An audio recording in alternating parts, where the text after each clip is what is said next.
Hello everyone, welcome to my live stream.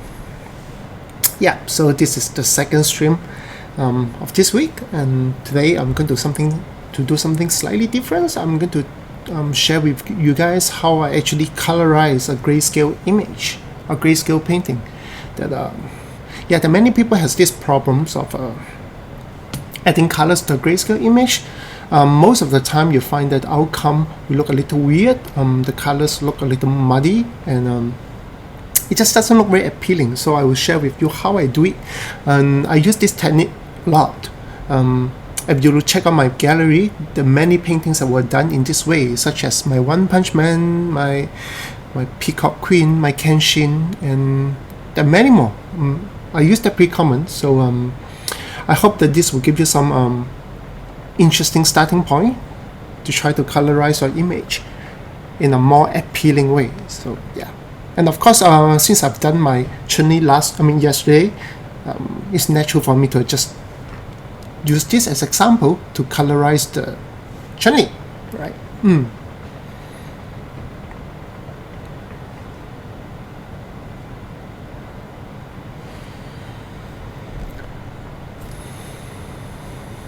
All right, let me switch to my desktop. So here goes. You can see my chutney in grayscale. Not exactly grayscale, so let me desaturate it so that it's become exactly gray. Yeah.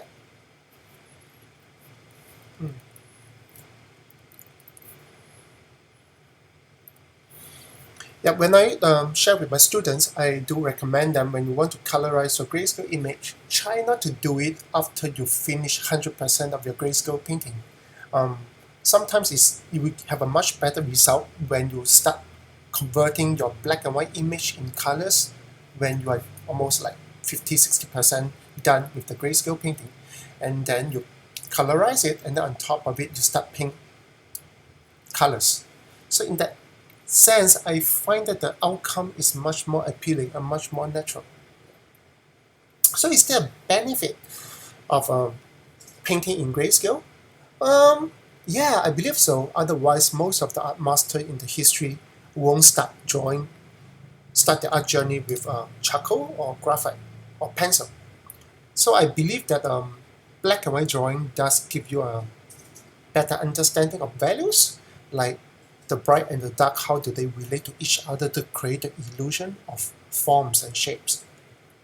Unfortunately, we do not see our world in grayscale. And that will become a problem because now you're going to paint a grayscale image, and eventually, which means that you need to convert the colors into gray tones. And how do we decide what gray shall we use for blue or for red or for yellow in order to have the conversion accurately? It's almost impossible. Even look at those days when people were shooting with black and white photography. Different film that you use on the camera will produce a very different result for the gray tone. So it really depends on the film that you're using. Same thing for modern days when you use a digital camera. Some of the digital camera allows you to shoot with grayscale, black and white image. But the black and white is pretty much based on the program, the algorithm of the camera, of the sensor, of the programming of the software to convert it for you. So that is become pretty interesting. Let me show you some example, then you will see how does Photoshop convert grayscale.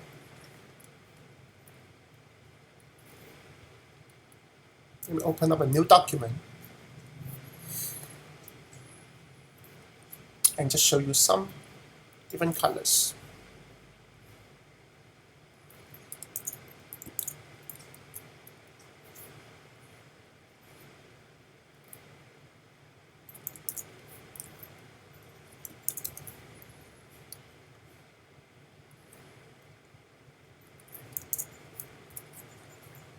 All right. So now you have three primary colors here. You have the red, you have the blue, you have the yellow. So which color will become the lighter gray, and the medium gray, and the dark gray? So most of us will say, maybe yellow will be the one that gives you the lightest gray, then followed by maybe blue, and then eventually red. That's how we perceive it. So let's see how does Photoshop perceive it. So for example, let's say I'm just using a simple method, just using the hue and saturation in Photoshop, just desaturate these colors by moving the saturation bar to the left. And let's see how it looks like.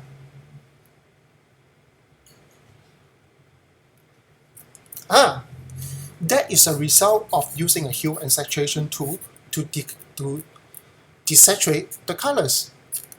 Let me do it again.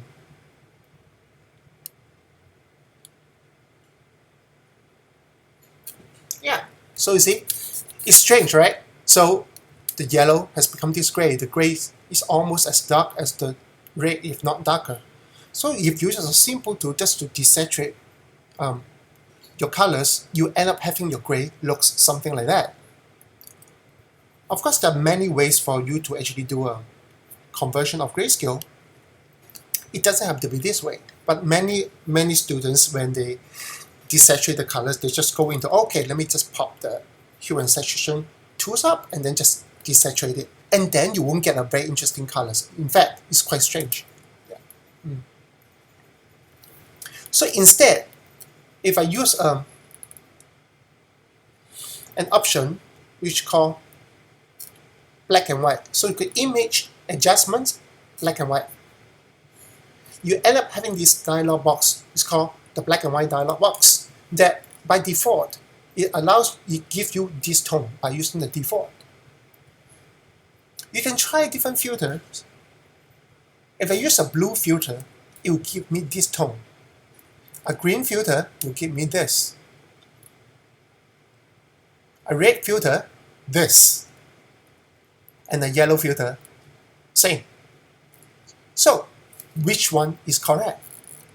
Of course, there's this auto button. When you click on it, it gives you something like this. So, is this correct? And that will become a very interesting discussion, because when we convert our photograph from colors to black and white, we have the freedom, because of this, we have the freedom to tune the image according to our preference. Means like we choose to colorize or to desaturate or convert it to black and white photos with our own personal preference, so that some of the green may be darker than the blue, or sometimes the blue may be darker than the green. Depends on how we want to achieve the final look of the image. That means there's a lot of room to play with because of this. So in reality, there's no exact way to convert colors into grayscale digitally. It's all based on your preference. So now, knowing this, so how do we actually convert it? A black and white image back to color? I would say I would still go pretty much with my gut feel. For example, I still believe that the skin tone of Chun-Li is much lighter than her dark brown hair, and then her top is should be darker than the hair, or similar. Now the red becomes tricky because the red I still paint pretty much dark, but when it comes to color conversion, I can enhance it, which means that there's a lot of how should I say, a lot of free play in this process. It really depends on how's the final look like. So I believe that this is not a linear process, which means that you don't just use one trick and then just convert it into color and that's it. There's a lot of experiment or personal decision you have to make in order to make the color look correct to you. Okay, so let's go through some of the usual technique that most people use to actually colorize a grayscale image. Yeah, many times you will actually go pull out this layer palette.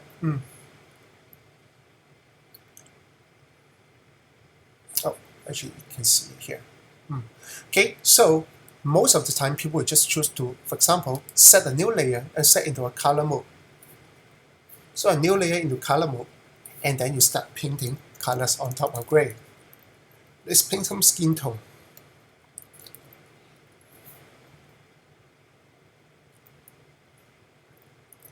So most people will do something like this.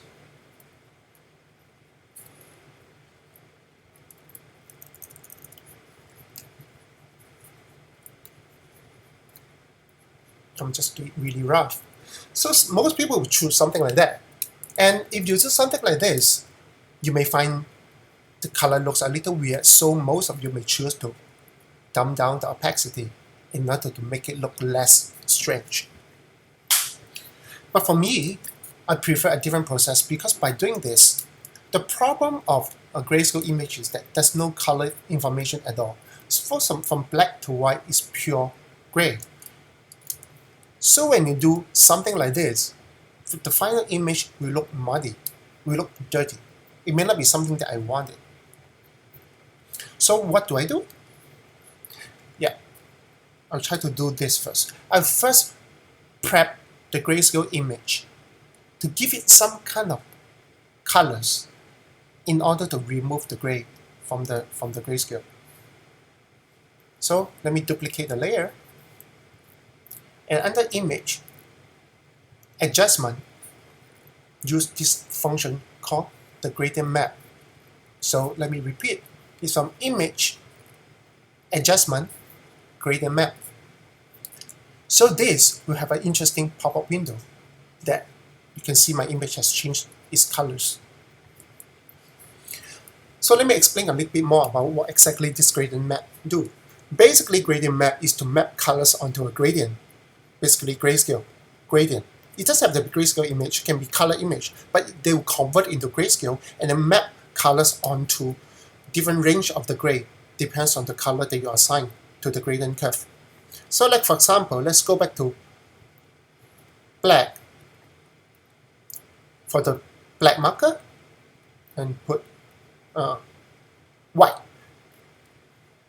for the white. And in between, there's a wide range of gray that you can actually colorize them.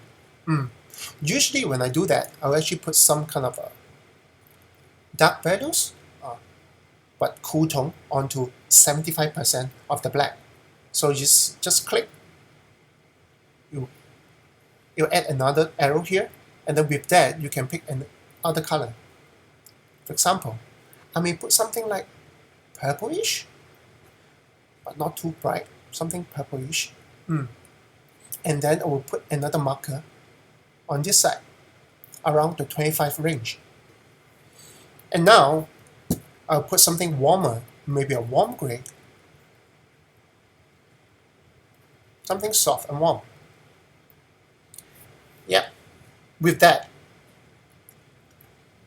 And then you see that the image has turned into something slightly different now. Of course, the color and the value that you assign to each location is important. You can make something darker, then eventually your image will look like this. The transition of the 75% gray to 100% to black is very, very strong. It's very, very dark. So what you can do is to pick a range is close to 75% range. If not, you can move the arrow left and right in order to find the nice tone that you wanted. Hopefully, it will look pretty similar to what you have in gray, but now it's in color. So you can make it really bright here, like this. Make it darker, this way.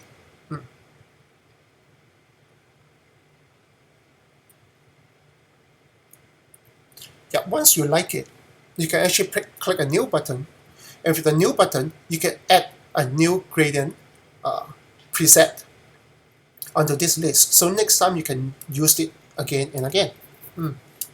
So now let me just click OK, and let me see preview. So now this is a gray scale image, and this is a so-called gradient map grayscale image. Before, after. Now with it, now I have a base.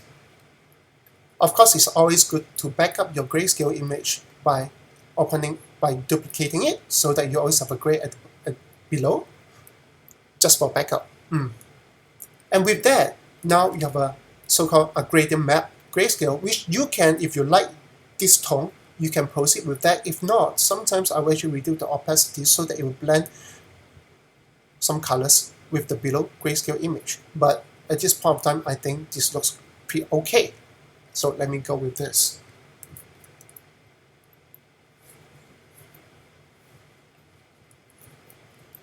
Now with that, what I actually did was that to remove all the gray informations on her. So all the colors that you see here, they are very little gray. Mostly they have some kind of hue setting. For example, if I pick some colors around here and you look at it, yeah, it's no longer touching the edge. It's no longer gray. It has some colors in it. So in that case, when you overlay colors onto this so-called the gradient map grayscale, your color will look less muddy. Okay, now let me go back and set a new layer and set it to color mode again.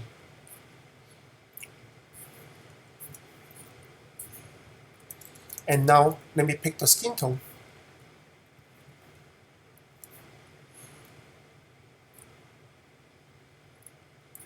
And try to colorize it again.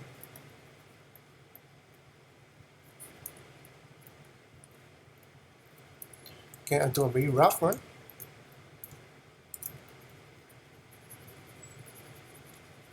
Now, as you can see, there's not much difference by doing that. The overlay color onto the skin is still look as strange as before. So there's something now you can actually do to make this work better. Firstly, go back to the Colorize scales. Firstly, go to the color layer, the one you actually set as a new layer and put it into color mode. Now you double click the layer. Double click the layer, and then now you have this pop-up window that you can play around with. The trick is to use this slider. I'm using the underlaying layer slider, which is right at the bottom.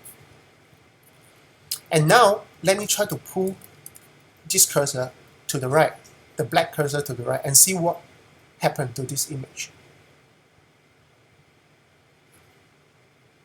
Oops. Let me go back again. Let's try again.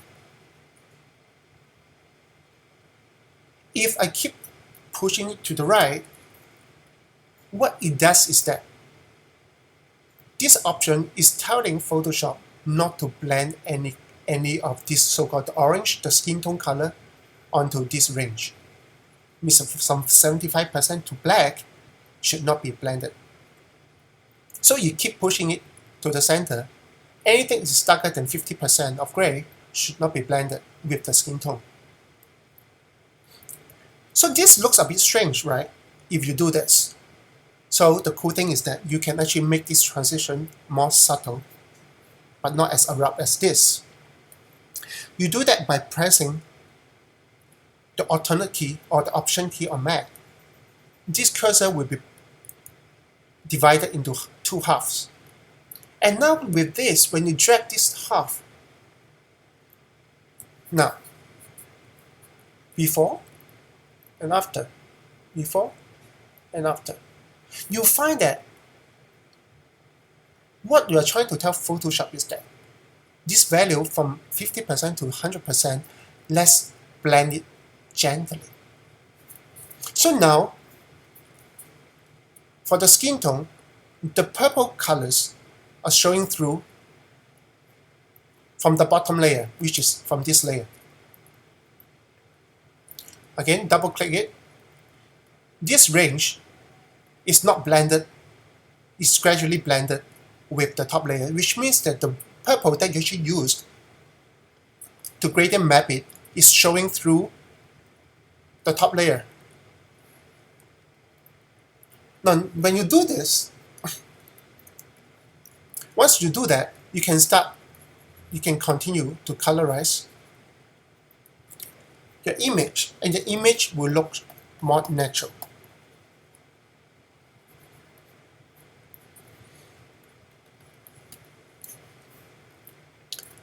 You can do something slightly different. For example, if you find that the purple looks strange for you, go back to the gradient map layer. You can warm it up by using the photo filter. Under image, adjust photo filter and warm up the image by assigning some warmer tone or cooler tone. You can basically do anything about it. Yeah. If you don't like the purple as a dark values, you can always make it slightly warmer. But the whole idea is that to remove the gray tone by using the gradient map. So when you overlay colors on it, it will look more natural. And of course, colorizing a grayscale image is not it's not a linear process. You don't just pick one skin tone and then you just brush off the entire body and call it a day. Because there's color shift, we call it the local color shift on the human body. Some part of the body will look more, slightly reddish, some is look like slightly desaturated. So now I'm just painting a very even base color to it.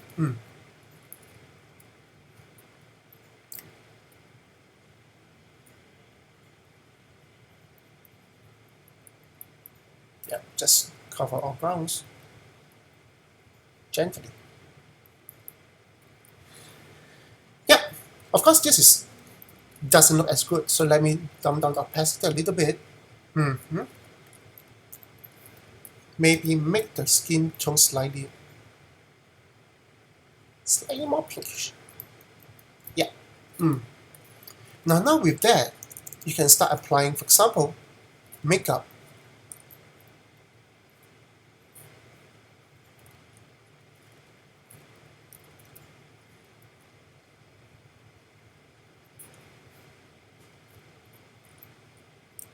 Some people like to have a more orange nose, a reddish orange, pinkish nose. You can do that.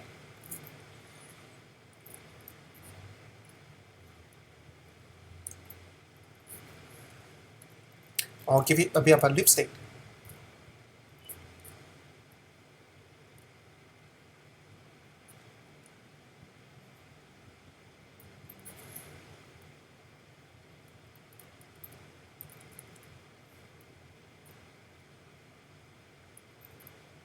And a bit of a brown for the eye. And put some gray for the eye white. And the teeth. Yeah. So now you apply some lipstick on her.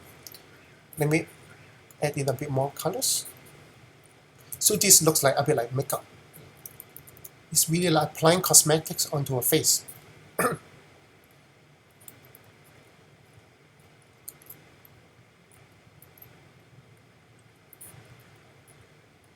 Put some red pink below the lower eyelashes.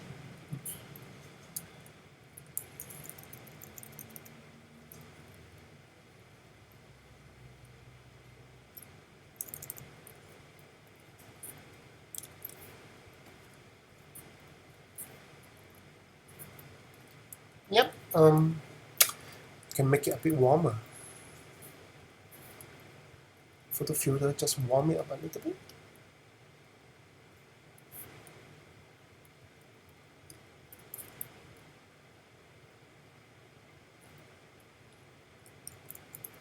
Alright.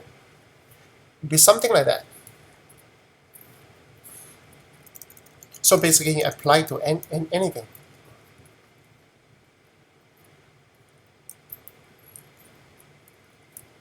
If you think the shoulder should be slightly darker or slightly reddish, warmer, yeah, you can do that. So it's just become your own personal call of how to actually colorize it, or your personal taste, so to speak.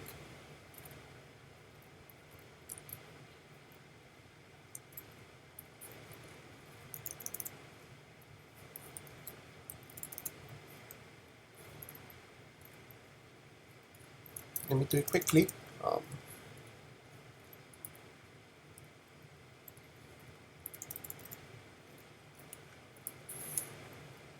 Yeah, so we're back. Again, I'm just using one layer for Colorize. As you can see from gray, now gradient map, and then overlay with colors.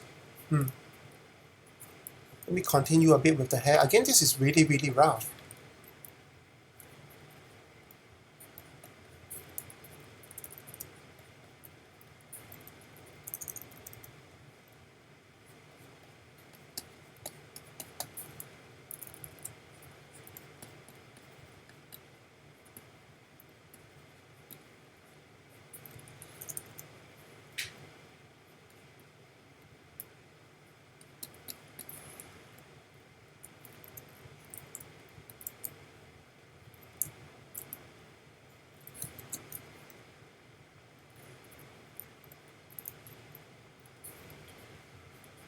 Yeah, maybe a bit of maybe put a bit of gold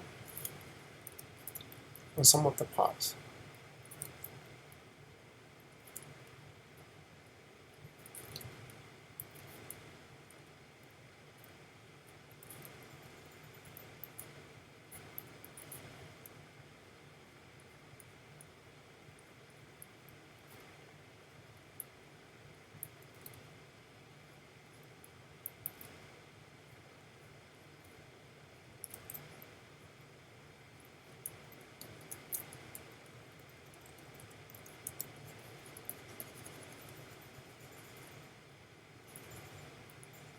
Again, this is really flat, just flat yellow.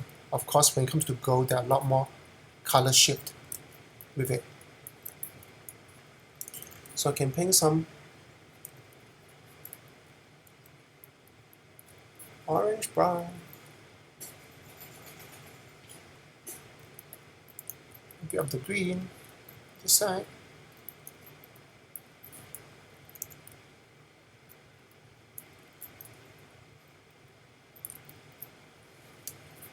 Yeah, to make it slightly more interesting. Of course, you can also tune it slightly differently. For example, I can put some warm light from the back. Oh, I can do it later. Let me show you how to do it later. Let me quickly finish this up. It's not meant to be a final version of Chun-Li. It's just more like showing you guys the process of doing it.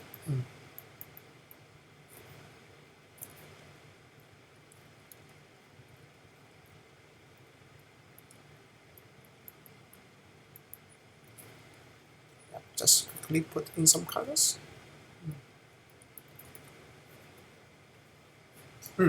Now there's something interesting. Chun-Li's costumes, the top supposed to be like bluish purple. So because of the gradient map was done this way, somehow it's being taken care of. So I don't actually have to do much about it. That it can really give you some interesting, some more accurate colors.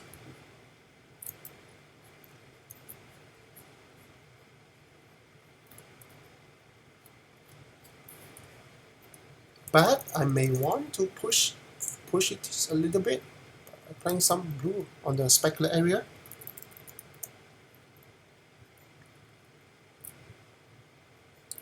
A bit of the blue in the specular, so that you transition between the bright and the dark meet the specular area and the non-specular area will be slightly more interesting. So it's like blue to purple.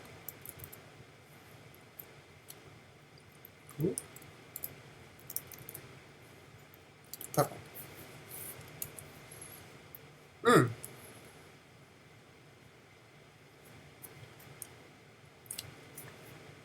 Alright, so this is a basic pass for the colorization.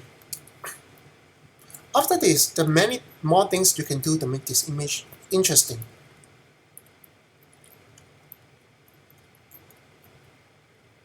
I'm setting up a new layer. This time around, let it set to soft light mode. So new layer set to soft light.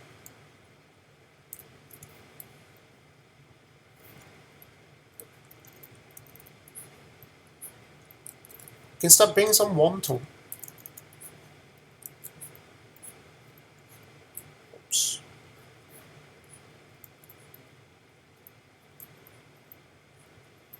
from this side of the image.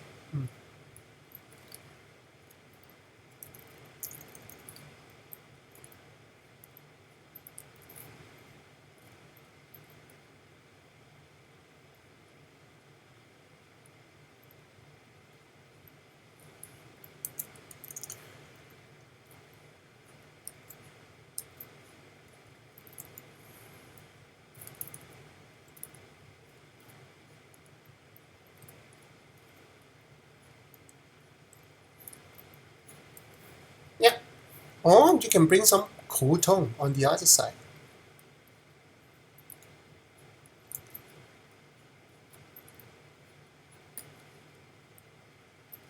Again, by setting the layer into soft light mode.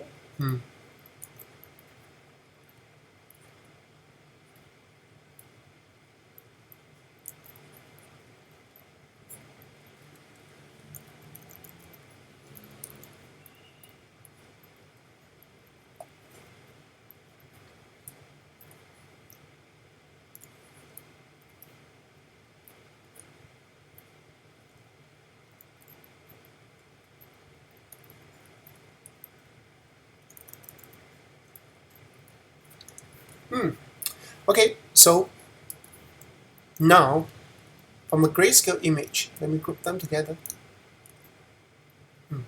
From a grayscale image, you end up with something like that as a beginning, not as the end, which means that you can choose if you start this process during like 50-60% of your grayscale painting, and then you start doing this, and then you can paint on top of it to enhance the image even further. Yeah, of course, this is a very safe way to do it now. That is nothing really drastic. Of course, you can do funky stuff like the famous color dodge. Let's do it.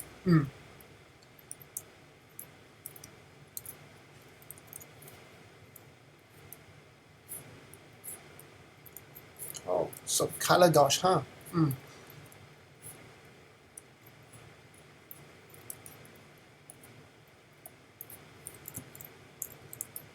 Oh, her ass is burning, sorry.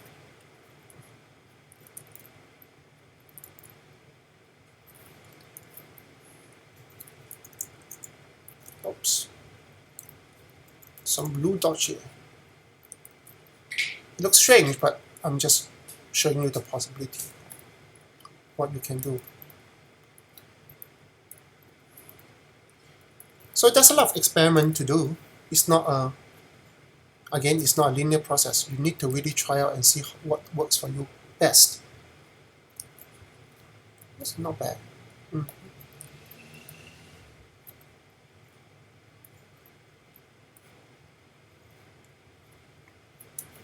Yeah, it's pretty abrupt.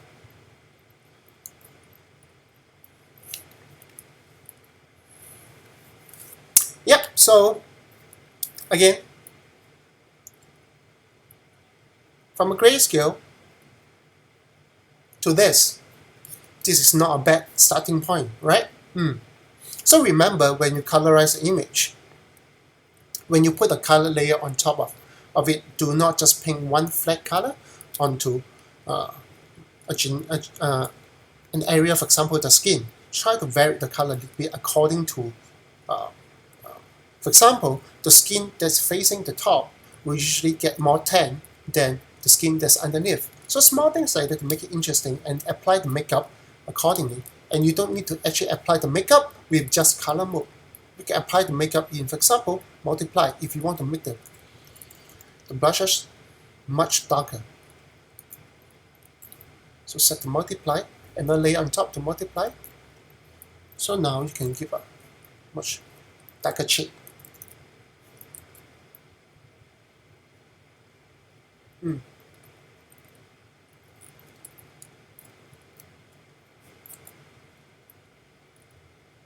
So now you're shifting the value from your grayscale image. So you are no longer just making use of it, you're actually shifting it.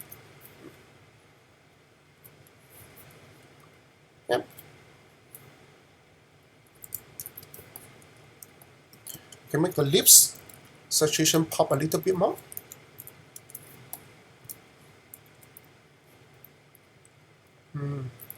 I'm now painting on the color dodge layer.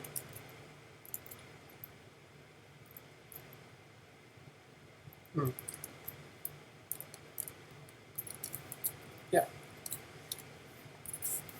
So again, this is not something that you. It's not a fixed process that you can apply this to everything. In fact, most of the time I spend a lot of my time figuring out what is the best way to present this image. So there's a lot of experiment and playing around to do in order to get the result that you want. At the end of the day, nobody can tell you what is the right thing to do. You need to make the judgment as an artist, what is the best to represent the image, that the idea that you want to convey. Yeah. But the basic thing you can take back from this process is that first, make sure you remove the gray tone from the grayscale image by using gradient map. Yeah, I hope this this quick tutorial will help you in figure things out, like have a better conversion of the image. So let's take a look at some of the grayscale image that I did.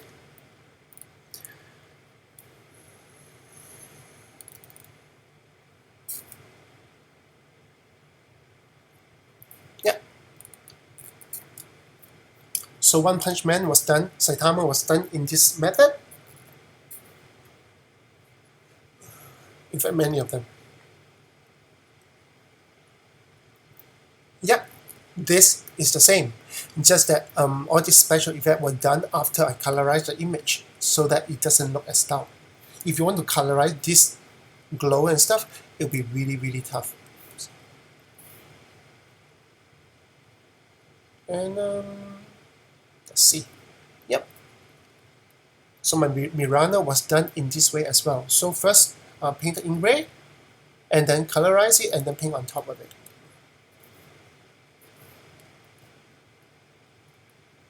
Yep. Same thing. And yeah. And Kenshin as well. Yep, you can actually watch the YouTube video of Kenshin, how I did it from gray to color. Yeah, this is right inside my YouTube channel. Yeah. Same thing for Magnificent. Yeah. And of course, all my Dota stuff, all these Dota images, they are done with the same method. Just that I did not colorize the grayscale for this whole range of illustration for Dota because I really like the ink wash. I like the dirty black tone, so it's a bit more dull. I mean more earthly, so it's not as vibrant as some of the pieces. So this is my personal choice for that. So I did not create and map this range of illustrations. Yeah. Over this I did. This is a simple gradient map with some color shift. Yeah, this is pretty simple.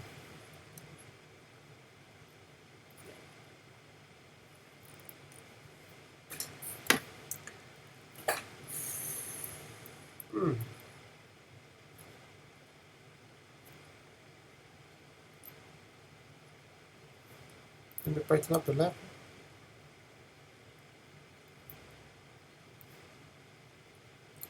Yeah, okay, not too bad.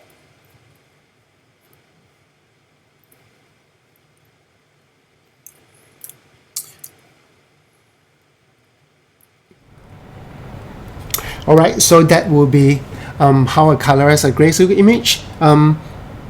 It's not very complicated, but you need to play around with it to get used to the functions and eventually to understand your taste a little bit better. Because as I say, when applying color to gray, it's very much based on your personal aesthetics. What makes something look good to you. Yeah. So, but it's fun because it's like you're having a very base image that with no color information, and you are trying to put some magics, put some interesting spin to it to make it really pop.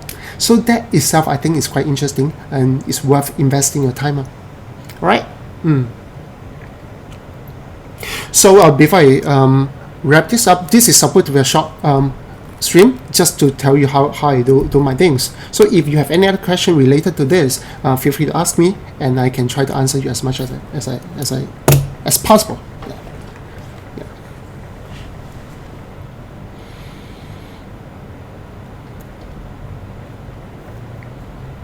Thank you.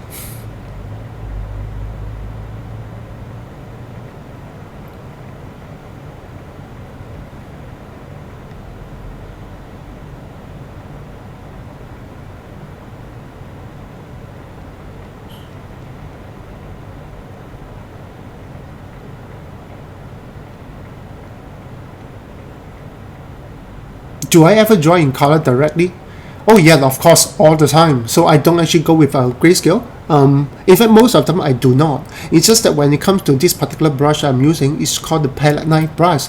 It's very brushy, it's very rough. So I like to do it in black and white and just get the flow and really have the stroke of showing in my painting, and then apply the color layer just to complement it, not to take over it. Yeah.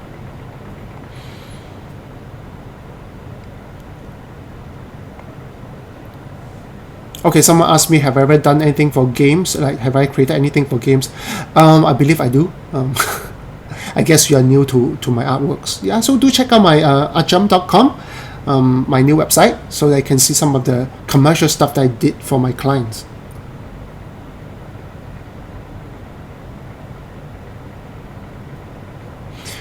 Interesting, someone asked me, how do I scan a drawing scan my Copic marker drawings? I don't actually scan it. I took a photo of it. Nowadays, I think the cameras are pretty good, so taking a photo of the image eventually look much better than scan. Yeah.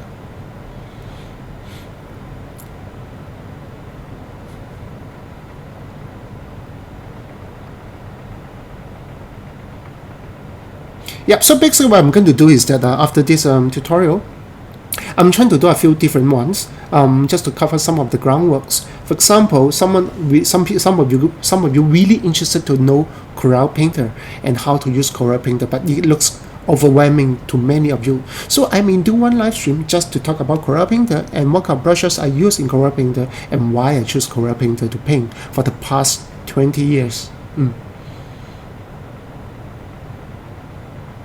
Do I prefer the grayscale than color? No, I don't. I use that according to the style that I want. So it's a situation based, depends on the final style that I want to achieve. Yeah. Okay. Will paint from grayscale to color? If you paint from grayscale then apply color, will it be faster? As I say, you don't actually see the work in gray. So the conversion of choosing the gray to represent the colors, this process is not that easy. If the groundwork is not done right, when you do color overlay on top of it, you have a lot more edit or a lot of things to rectify the problem. So I would say that at the end of the day, it's your understanding of colors and values and lighting and all the other fundamentals. Yeah, you can't run away from it. Yes, the video will be available for replay just like any and every of my live stream videos, so you can actually watch it after this is ended, and it may take a while, maybe an hour, and then you can actually watch it as much as you want for free.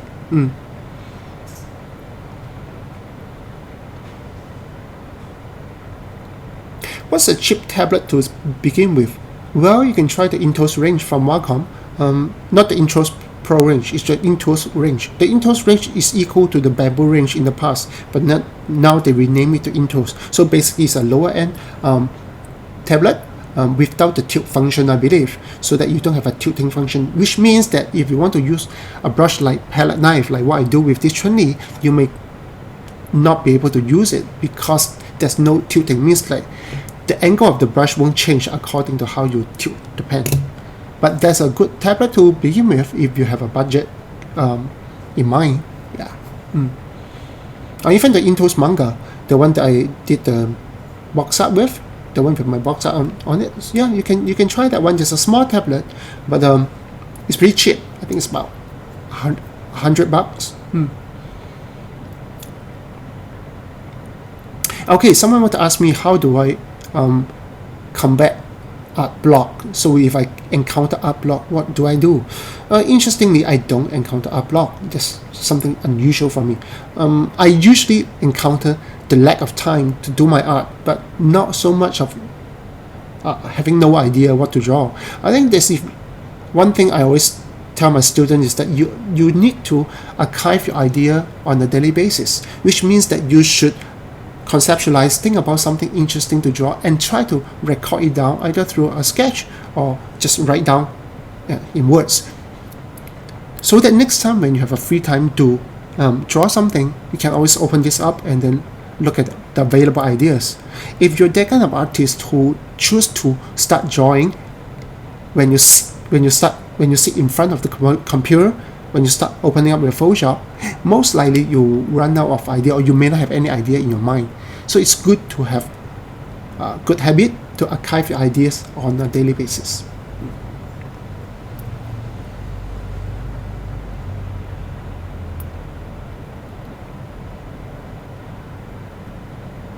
Yes, the painting engine in Painter, in Corel Painter and in Photoshop, they are quite different. So that each have their own advantage and disadvantage. So really depends on your personal preference. For me, I've been using Corel Painter for the past 20 years, since the first version. Now it's Corel 13 or 14, I remember, if I remember correctly. So I'm so used to this, and I like it because it gives me a very interesting color blending compared to Photoshop, which is more direct, more like stamping method. Yeah, but of course Photoshop has really great texture brushes, which you can customize, and I think it's really fast. So I think I also prefer Photoshop in that manner. So that's why I use both when I produce a piece of work.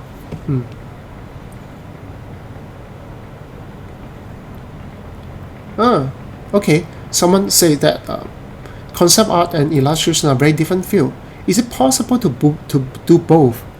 I'm curious. I'm more curious to ask you these questions. So, how do you define concept art and illustrations? Where to draw the line?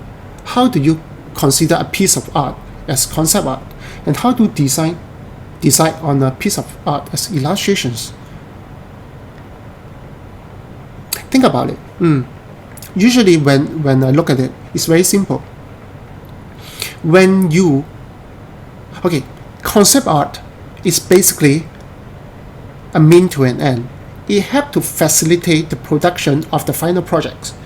Whether it's in game, comic, animations, that's what concept art do. Eventually it assists you to arrive at the final product, which is the movie, games, comics.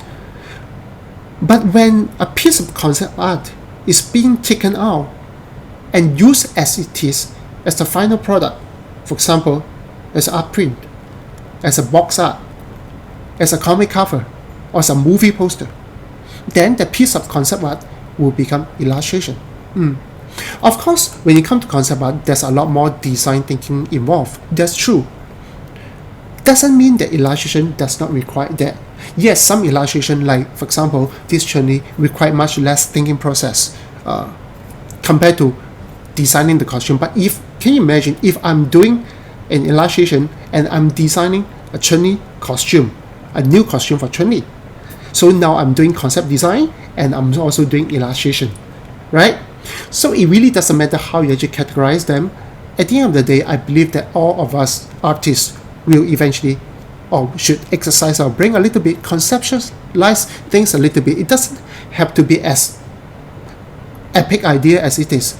Just by putting in small ideas into your work, something that you need to think, something that you need to design, you are already playing the role as a concept designer or concept artist. Yeah, but of course for industry it's slightly different. They are more elaborate in that sense that you need to really focus on. For example, you're doing character designs, creature designs, environment design, mechanical designs. Those are more specific. So really depends on preference. To me, I don't really care because I do both. I do concept design I design characters for games. I'm also drawing for fun. Yeah.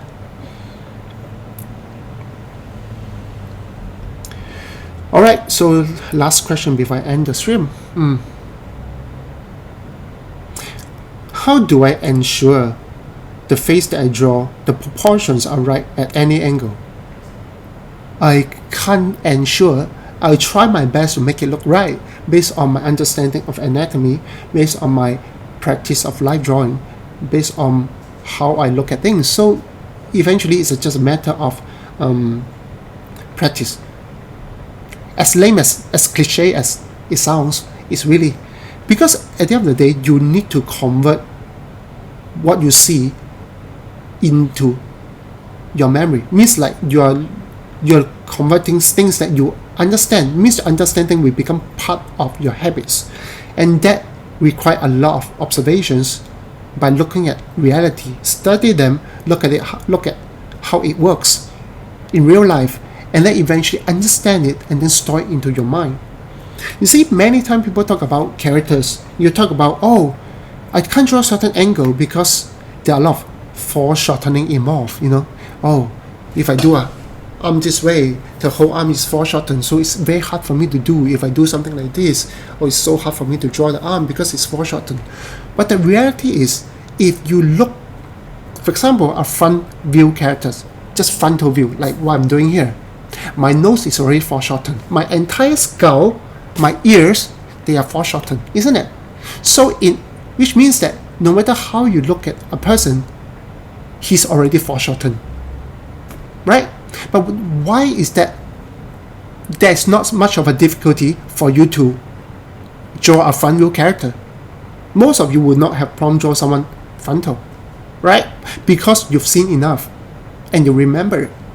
Same thing if you talk about drawing from different angle. The reason why you cannot draw at a particular angle, for example, a low angle, a high angle, because you don't usually look at people that way. Most of your time you look at people from front, side, back, but you will pay attention to the front the most because of the eye contact, right? So eventually, in order to draw a character in different angle, different pose, you just need to look at them enough and then replicate them in art so that become part of your memory.